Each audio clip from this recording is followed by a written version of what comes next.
the idea that you have to destroy the medium in order to be a revolutionary, it's not my experience.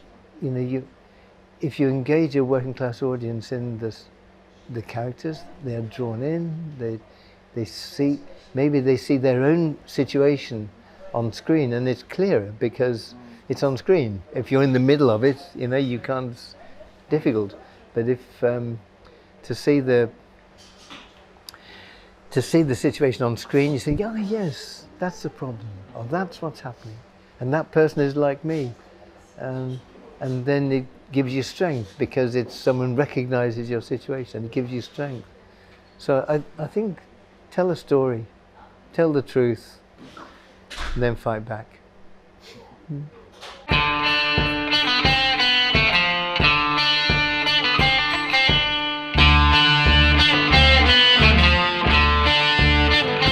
The best answer to that is a poem, a few words by Brecht.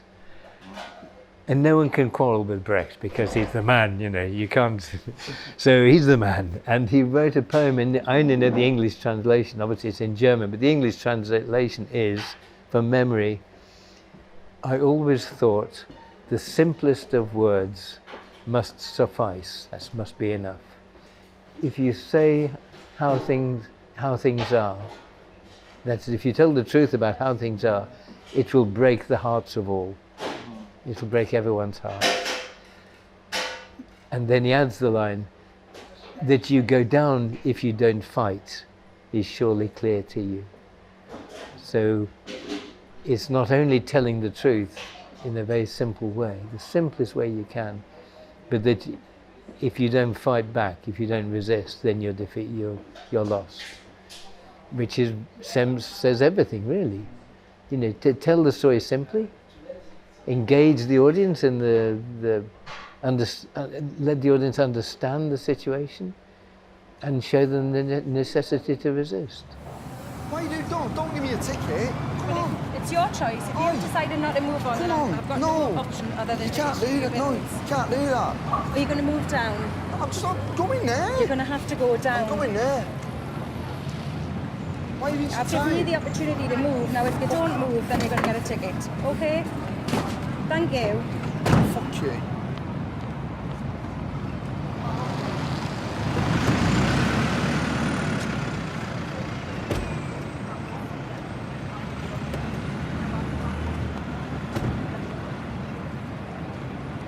In film acting, there's often not a big difference between people who have acted before.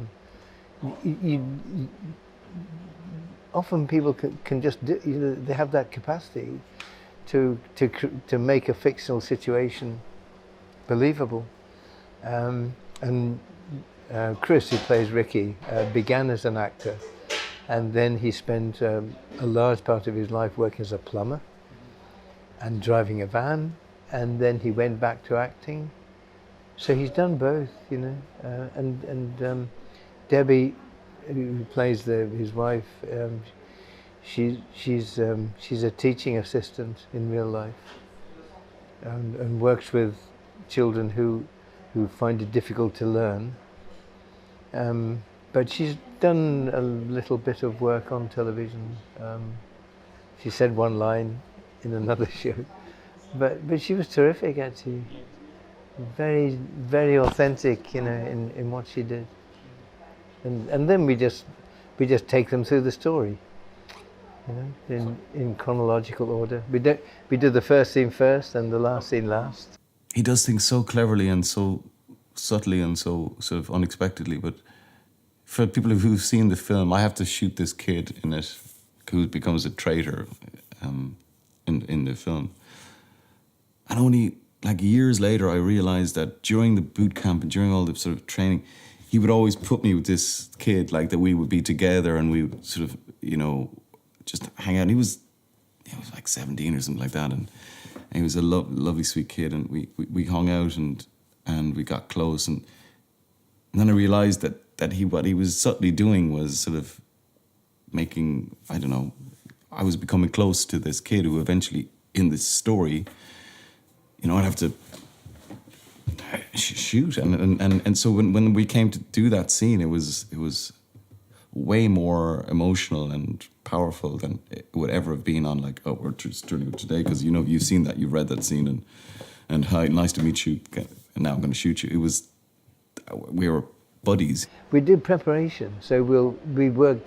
They spend time together as a family. I mean, they cooked a dinner. They lived in they spent time in what was their home.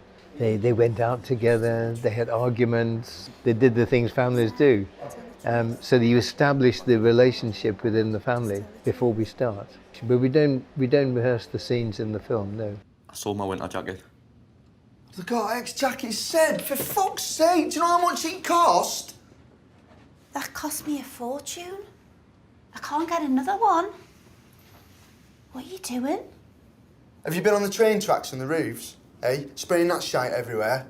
Of course it's shit. And of course it's everywhere, it's advertising. It's like all the shitty advertising you see nowadays, people trying to, like, them trying to get people to buy stuff that isn't in their league.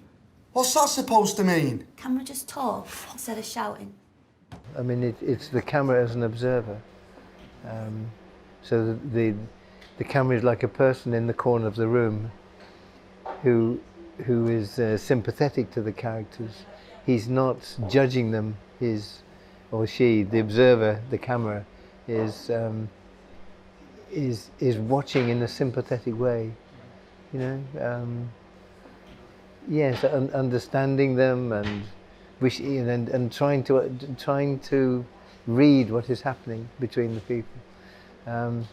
So that means it's simple things. The camera is at eye level or a little bit higher. The light is natural light. The lenses are like the human eye, so it's not a great wide lens, or it's not from the floor, it's not from the ceiling. It's like a person. I hope the effect is you're drawn into the people's lives. Even in the conflict, you understand both sides, you know. We do want the best for you, you know. You work so hard. I do. Where have you gone? Can you not even look at me? I just can't. I'm sorry, I can't. Was also set? Everything is created. It's just another great friend, the designer Fergus Clegg, whose work is one of those jobs where the better he does it, the less anybody sees it. The Fergus and the art department created the depot. You know, they made over 2,000 parcels with real addresses, and every driver has a specific area that they cover, so they find, and the parcels are real with real addresses and a real postcode. So but it should, just like we've walked into a depot. I'm studying engineering, and I don't even think I have opportunity because of what's going on. My sister's studying pharmacy, and she doesn't even think. I was speaking to her yesterday. She doesn't even think she's gonna succeed because she's working 2 part-time jobs, so then she can live. On her study. We're literally struggling. Everyone I speak to, students, they're struggling.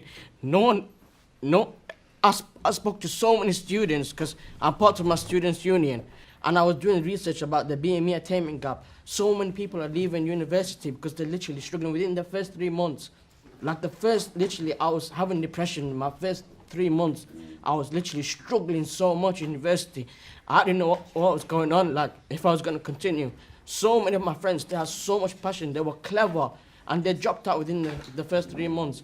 Well, the Labour Party has changed. I mean, under Tony Blair, it was a party of the right. It supported privatising industries. It kept the trade unions weak. It allowed the big privates, like the health service and the other big public services, for private companies to come in and do the work, which of course increased precarious workers, because that's how they got the job, the trade, by being cheap, and they're cheap at the expense of the workers. We have a huge homeless crisis. The Blair government didn't build houses for the people. So there was a change of leadership. The members said, no, we want a different politics. But it means that capital, the power of capital will be cut back. And if if that's what the establishment doesn't want. I mean, the people in power want to maintain the power of business, and Jeremy Corbyn's Labour Party is a threat to that. So they do everything they can to destroy him. They spread lies about him, that he's racist, a complete lie, absolute lie. I mean, the man was arrested defending Mandela when Mandela was called a terrorist. You know, he's a man, absolute principle and integrity. So they will spread lies about him. They won't report what he says.